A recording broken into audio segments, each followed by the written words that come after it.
Welcome to the channel. I was accused of saying my ex-girlfriend, and it has ruined my life.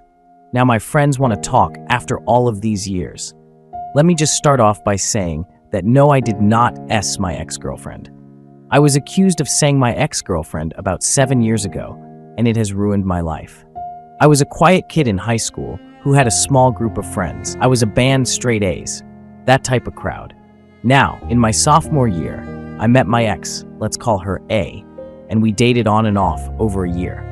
And I also have a small past together, like her parents worked with my parents and were best friends. And we already knew each other well.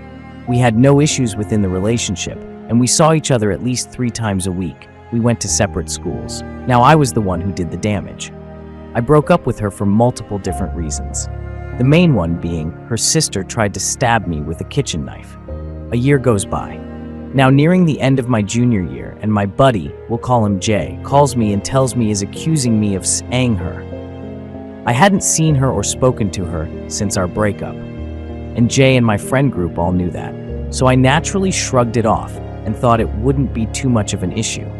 Kind of just a friend group rumor type of deal. Now, this is where I was wrong. By the beginning of my senior year, I had received death threats on numerous occasions, all of my friends turning on me, and it all led to me getting arrested. While I was in holding, someone killed my dog while my parents weren't home and left a note calling me a rapist. That dog was my best friend through all of this and was the final straw in my decision. The charges were dropped due to the little evidence I had provided.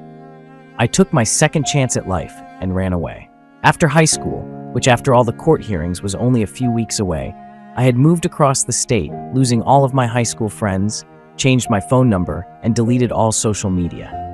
My parents knew I left, but had no idea where I was. I was a ghost, and it was the way my life had to be. Living on my own wasn't how it always sounds for an out-of-high school student like myself. I spent the first 2 years hiding away in my apartment. I spent months overthinking and questioning my own thoughts. I went to work and went home. I did not converse with anyone for 2 years. I had no friends, and I was lonely. All I had was my new dog, Bosco. Yes, he is named after the bear from Avatar, The Last Airbender. I was living in hell with my only escape being my dog and my games, which I deleted all of my online friends as well. Eventually, I met a lovely woman, we'll call her KK, and I met while I was at the dog park with Bosco. This girl has done everything for me, and I love her so much. She hasn't doubted my side since the day I told her and has helped me start my life over, including helping me make new friends. Sorry for the rambling, but I'm nearing the end of the story. Now last week, I had made a new social media account and added only my new friends in case family and my family understands why I did not add them, as it would link me to my hometown. I received an odd message request this morning. I looked in disbelief as I saw it was from Jay, asking me where I have been and if I was okay. I did not open it, I just let it be and went about my day. Now I have 5 new friend requests from my old friend group, all of them messaging me asking me where I was and if I wanted to meet up and talk. I decided to message Jay back and told him everything I've been waiting to tell him. You guys turned your backs on me, tarnished my name, and helped to destroy my life and my reputation back in my hometown. Do you really expect me to reply back to you after that? I went on and explained what happened, including how someone murdered my dog. I've spent years in therapy, countless hours of trial and error to socialize again, and what felt like an eternity to trust anyone. I have new friends and an awesome girlfriend, all have which contributed to my success at restoring my humanity. I've been thinking about it all day today, and I still don't know if I should give my old friends another chance. Maybe they've grown up and regretted their decisions, or maybe they just expect me to forgive them. If anyone has any opinion on this, please comment. Sorry for the rambling. I just needed a safe place to be able to share my story and my recent events. Kay already does so much for me, and I don't want to text her while she's at work about this. Thank you for reading, and any comments that follow are much appreciated. Update Jay and my other old friends told me everything that happened since I've been gone. To sum it all up, I am a drug addict and does not live in my hometown anymore. They all apologized to me, but I told them we could no longer be close. The drama and memories would all come back, and I've worked too hard to get where I am in life to let some dumb old friends ruin that. After they apologized, they all took turns admitting they regret taking A's side. They told me they have no idea who killed my dog. Also, to mention, my dog was killed with rat poison, if some of you were wondering.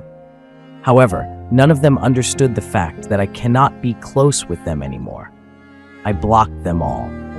It feels really nice to have closure and not of the consequences of being close with them. Kay really helped me through this, and I've read a lot of your comments and I respect everyone's opinion. Also, to touch up on some questions everyone had, A's sister did not like me at all. She also had serious mental health issues that ended up landing her in mental health facilities on multiple occasions. I have no idea where she is now, and I honestly could care less. She is a horrible human being and deserves nothing.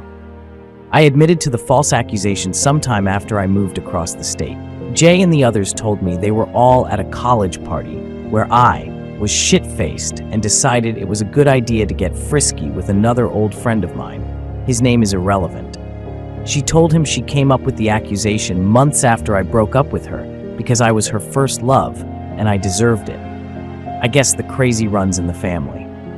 The lesson to take away from this is don't give anyone a second chance. They broke your trust the first time and should not be given another chance. Know your self-worth.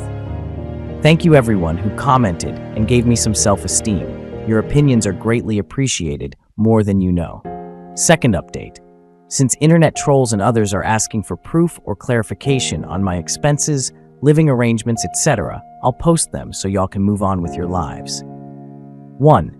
Bosco is a beagle who I adopted at the age of 3.5 years old, months after I moved. His maintenance is low and he does not mind being alone by himself. Heartworm tests. Prevention 65 annually, and vaccines anywhere from 60 to 120 annually, depending on which vaccines he requires.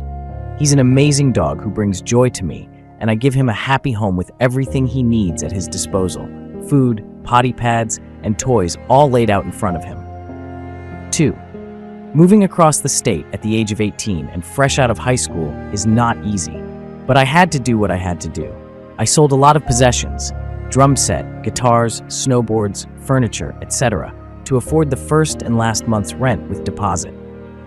I also had a graduation party, which I ate up a lot of that money, as well as the money I had been saving since I started working at 16. I planned on going to college, so I saved as much as I could. Hard? Yes. Impossible? Absolutely not. 3. I have no idea why my old friends wanted to rekindle after all these years, and no, I do not know how they found my social media page. It was a FB account that I created to keep in touch with Kay's family and my friends, especially the new online friends I made. If you want to know how they did, go ask Mark Zuckerberg about the FB algorithm. Maybe they stalked me, who the F knows. 4. To those internet trolls who think they know it all because they're sitting in their mama's basement, eating their big old bag of Cheetos. Not everyone lives an easy life like yourself, and I kindly ask to try and compose yourself. If you don't believe my story, that's fine. Not a lot of people do, but try your hardest to wrap your greasy heads around the fact that other individuals live totally separate lives from yours. Not all of us have the luxury of staying at home and playing video games. I did not give up, and I refused to be homeless, which meant I got up off my ass and worked nearly every day of my life to make sure that didn't happen. I went to therapy, which was a bonus of staying in my parents' healthcare, went to work, and moved on. Thanks for reading my post, but just know the admins will remove those obnoxious comments. You work so hard to compose. Thanks. 5 to everyone else. Thank you for reading my post and understanding. I appreciate all of your comments and opinions. They were very uplifting and helped me clear my head and helped me realize that I don't need my old friends to be happy. Thank you. Take care, everyone.